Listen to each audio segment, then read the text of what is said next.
Escape from fate is being written. No, your father is not involved in smuggling and kidnapping people, although his job is to own a club and buy women, and sometimes he escorts our large shipments.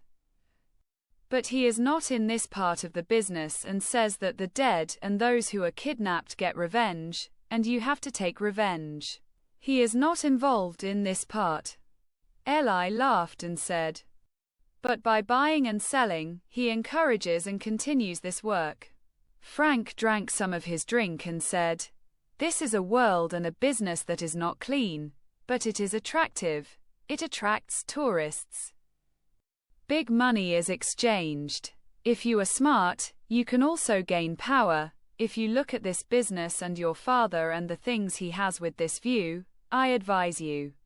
Find another job for yourself and your father will definitely accept it. Thank you. I got my answer. I grew up with this money and job. Sometimes some things bother me, I think. He chose the best path in this job. Forget what I asked. Thanks for Becky too. I'll give you something as a down payment. Frank shook his head and said, no. I'll look for her. Then if it's a girl or a woman, we'll agree on the price together. Eli finished her drink. She got up and said, thank you. Please. I'll accompany you to the elevator, Miss Eli. I'm preparing some shipments to send to different places. I want you to take responsibility for their protection and escort personally. Your father knows, and he said if you don't object, do it. All the money is yours, which will be $5 million. Okay, tell me the date, so I can plan ahead. Frank smiled and clasped his hands together and said, I'll tell you. Miss Ellie. She shook hands with Frank before getting in and they both bowed. After a while, they left the supermarket. Ellie turned to the others and said, you guys should forget about the question I asked Frank about my father forever. I hope he finds her before he finds another girl. Seeing the girls and the pets reminded her of the time she and her sister were kidnapped in a shopping mall, without anyone helping them. When she came to, she found herself in a room on a bed with her mouth and hands tied to iron bars. She turned her head around, unable to see or hear her sister. Several people entered the room and came to her bed. One of them moved the back of his hand over her face, neck, and down to her legs. A strange feeling came over her. The man smiled. She furrowed her eyebrows and tried to push his hand away with her body and legs. The man suddenly applied strong pressure to her. Ellie moaned. The man said, very good. If you are a talkative girl and obey, you can have your hands and feet.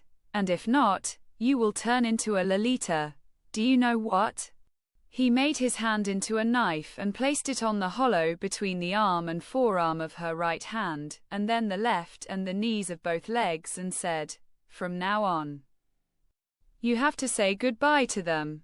Her eyes were wide open with fear. She remembered her sister. She wanted them to take the cloth away, so that she could get Maggie from them. The man said, you better be quiet. If you want to rebel from now on, I will deal with you differently.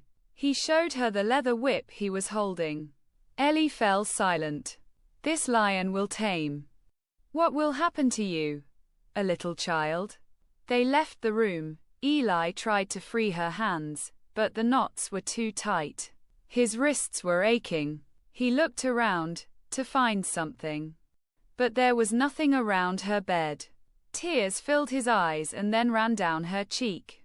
She remembered what they had told her. There is a God who, whenever your heart breaks and tears gather in your eyes, if you call on him, he will answer you quickly. He asked God to save herself and her sister. A woman entered with a tray in her hand. She came towards him and placed it next to his bed. She looked at him, then broke the top of the ampoule with a razor and poured the contents inside. She gave a blow to the syringe and pushed some of it out. She wanted to inject it into Eli's neck, but she folded her hands to prevent her from doing so. The woman grabbed her arm and pulled her to the other side. Eli resisted with all her might. The woman said angrily, "You better not struggle. Continue with your work. I'll call a few people. Hold your hands and feet." Eli's words came out with difficulty from her mouth. WW.